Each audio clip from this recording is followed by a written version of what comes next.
As to the actual methods of how segregation or a pseudo-segregation would be enacted, it would not be phrased as segregation for obvious reasons of history. It will, however, come couched in the language of tolerance and diversity, as has already begun. Giving people of color a space away from toxic whiteness sounds so much better to some ears than segregate whites and blacks, keep them separate, no mixing of the races, etc. Newspeak is not merely in the realms of dystopian fiction anymore. It is rapidly becoming an important part of modern political optics. My, how things change and yet somehow stay the same. So that short excerpt that you just listened to was a younger and slightly better looking me talking about how Western societies are going to begin moving towards segregation, or a sort of pseudo-segregation as it were, and how I believe that the method that this is going to happen by is more or less a call for tolerance, a call for diversity, and in many cases a call for spaces for people of colour to get away from whiteness or toxic whiteness or the oppression of white people or even white supremacy.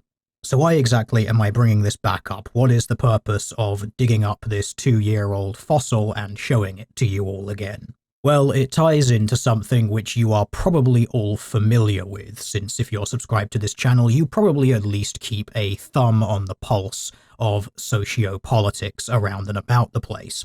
And that would be the Scott Adams debacle, where he said things which people have accused him of being racist for mentioning, and a similar sentiment coming from a left-wing progressive darling, Robin DiAngelo. In the interest of sparing your time and mine, I'm not going to put those videos within this one. You're welcome to go and look them up for yourself, but you've probably already seen them. Scott Adams referenced an internet poll which asked the question, "Is it okay to be white?" or something similar to that, and a large number of black people voted that no, it is not okay to be white. And from this, he concluded that white people should just get away from black people. Now, is that a fair conclusion from a dumb internet poll? Probably not, however, the sentiment still stands. If a significant proportion of a certain ethnicity believes that the mere existence of another ethnicity is somehow unacceptable, what exactly is one to make of that, other than, well, maybe we shouldn't go near them? If a group of people have explicitly indicated that they dislike you or even actively hate you, you would frankly be a fool to actively seek out their company. As such, based on this, Scott Adams suggested that maybe there should be some degree of racial separation. Fast forward a couple of weeks, or however long it's been, and we find that the far left's progressive academic darling Robin DiAngelo, who wrote the book White Fragility, Why It's So Hard for White People to Talk About Racism, has made similar comments. Except her sentiment on the topic was that people of colour needed healing spaces where they could get away from whiteness. These two sentiments are remarkably similar to each other. Now, you could argue that DiAngelo's comments about whiteness and whatnot is not actually necessarily referring to white people, but a grouping of behaviours that progressives have determined to be white.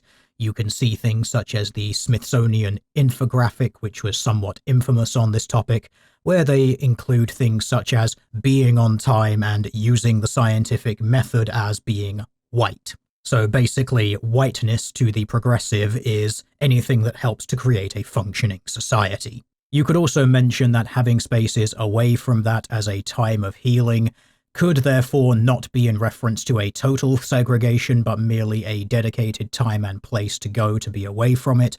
However, I think looking at these somewhat minor differences is getting bogged down in minutiae when most of the message is the same. That is, that there should be a time of segregation or places of segregation between the groups black and white, or people of colour and white.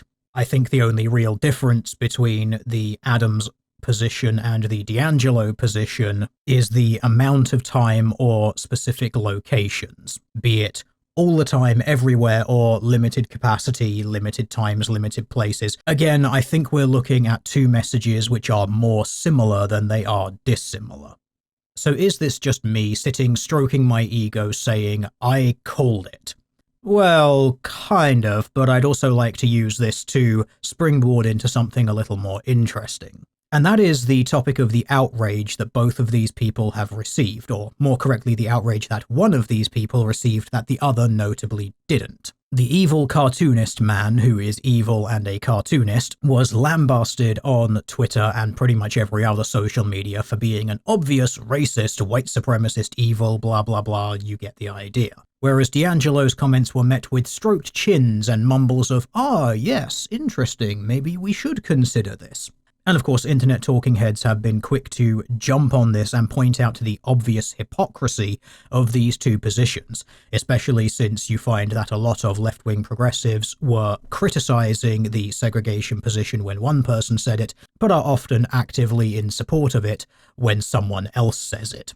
And it becomes very difficult to avoid the conclusion that the hypocrisy on this position simply came from one person who was phrasing white people to be the group that was at some sort of disadvantage, whereas the other person, D'Angelo, is pointing out that people of colour, or black people specifically, are in the position of disadvantage. That is the only notable difference between these two positions. And yet that is, of course, enough for progressives to pick one and call it racist, and pick the other and call it progressive. Now, pointing out the hypocrisy of these reactions is a useful thing to do, and I'm certainly not going to condemn anyone for doing so. After all, pointing out blatant hypocrisy is somewhat fun, but it also serves to highlight the issues for people who are perhaps a little less involved in sociopolitics. It merely holds two things up next to each other, shows differences in reaction between them, and allows them to ask, why is there a difference in reaction between these two things when they're the same? It serves as a nice entry point into this entire online furore. However, to point out the hypocrisy and then leave the topic there, I think misses something a lot more fundamentally important, and that is that it's not really about the hypocrisy. What you're actually witnessing here is hierarchy. In the progressive worldview, you have something called the progressive stack, which I would wager a lot of you are familiar with.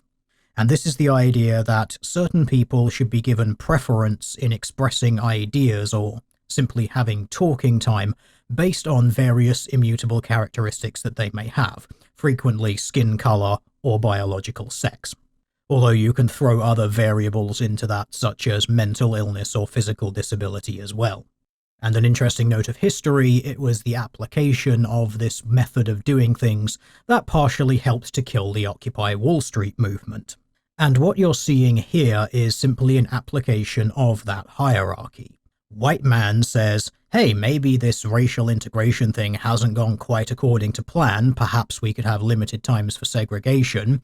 Well, that's a bad thing because the categories of straight white male, these are relentlessly called privileged positions in the progressive orthodoxy, whereas when you get a woman telling you that this is the way things should be, well, that is of course met with adulation and, yes, this is definitely a good idea, especially since she is positing this in the progressive lens. She is very much within their camp. She is one of the main scholars of this new orthodoxy. Several of her books and papers are of course part of the holy literature of progressivism after all. And this is the major point which I think people need to be aware of. Hypocrisy is a mainstay of progressivism, but it is not merely for the sake of being hypocrites. It is in fact to show the hierarchy. It is to show the social order that they possess over you. It is to show that they are your moral and frequently intellectual superiors, and you need to know your place, peasant. For example, you can find this regarding various left tubers here on the internet, specifically on YouTube, where they will say frequently openly sexist or racist things and yet receive absolutely no backlash, whereas people such as myself and others who operate within this sphere but not from a progressive lens will receive any number of backlashes and bannings for mentioning anything even vaguely related to that. Here I'm thinking of breadtubers openly raising money for the terrorist organization Hamas with the cries of "who cares if they bomb Israel with the money that we're raising?" And times when I have seen again far-left breadtubers refer to women as entities, with the specific justification of saying that they do not want to recognize her humanity, and even calling a black woman subhuman. You can be sure as hell that if someone like me were to make such a statement, we would be removed from everything on the internet and more than likely receive a police investigation. However, if someone on the progressive left engages in these behaviors against someone who they perceive to be the outgroup, specifically the outgroup of progressivism as a whole, that kind of behavior becomes absolutely a-okay. You've probably seen this over and over again, where progressives will become some of the most incredibly racist people imaginable and some of the most sexist people imaginable when someone disagrees with their orthodoxy who is of a particular race or sex. See the frequent use of the term Uncle Tom and house nigger that progressives will sling at black people if they happen to be conservative or centrist in their politics. And this is, of course, hypocrisy, but it is a display of hierarchy. They are allowed to engage in this behavior because they're fighting the good fight.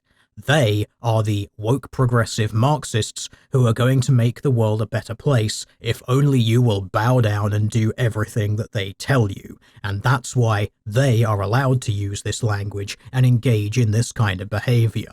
You, on the other hand, oppose that. You are the oppressive, privileged majority, only doing things to amplify the status quo and keep everyone down because you have no empathy and are an oppressor and are generally evil.